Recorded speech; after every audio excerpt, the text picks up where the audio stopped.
KNH news 24। जामखेडमध्ये कलाकेंद्राची तोडफोड करून दहशत, एक आरोपी अग्निशस्त्रासह जेरबंद। अहिल्यानगर, जामखेड येथील रेणुका कलाकेंद्रात घुसून तोडफोड करून दहशत निर्माण करणाऱ्या टोळीतील एक आरोपी अग्निशस्त्र, गावठी कट्टा आणि 3 जिवंत काडतुसांसह जेरबंद करण्यात आला आहे।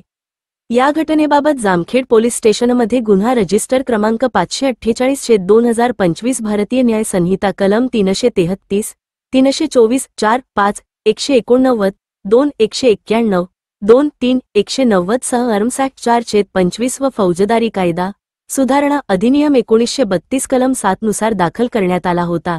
पोलीस अधीक्षक श्री सोमनाथ घारगे यांनी स्थानिक गुन्हे शाखेस तपासाचे आदेश दिल्यानंतर पोलीस निरीक्षक किरणकुमार कबाडी यांच्या मार्गदर्शनाखाली विशेष पथके तयार करण्यात आली। गोपनीय माहिती व कौशल्याच्या आधारे संशयितांचा शोध घेण्यात आला। या तपासात आरोपी अक्षय किशोर बोरुडे व 29, राहणार तिसगाव, तालुका पाथर्डी यास ताब्यात घेण्यात आले।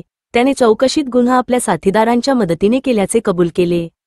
त्याचे इतर साथीदार शहनवाज अनवर खान, जयसिंग दादा पाटील लोंढे, अविनाश भास्कर शिंदे, गणेश सचिन शिंदे, ऋषिकेश योसेफ गरुड, अनिकेत उर्फ बाळा नितीन कदम आष्टी, बीड आदींची नावे समोर आली असून काही आरोपी फरार असल्याचे कळते। दरम्यान आरोपी अनिकेत उर्फ बाळा नितीन कदम हा विना नंबरच्या स्कॉडा कारमध्ये कर्जत, जामखेड रस्त्यालगत पाटोदा शिवारात गावठी कट्ट्यासह आढळून आला। पोलिसांनी त्याच्याकडून एक अग्निशस्त्र, गावठी कट्टा, 3 जिवंत काडतुसे आणि स्कॉडा कार असा मिळून 6,53,000 रुपये किमतीचा मुद्देमाल जप्त केला आहे।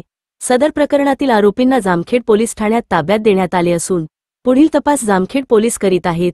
ही कारवाई पोलीस अधीक्षक श्री सोमनाथ घारगे यांच्या मार्गदर्शनाखाली स्थानिक गुन्हे शाखेच्या दक्ष पथकाने केली आहे। KNH न्यूज 24 साठी राजेंद्र सूर्यवंशी।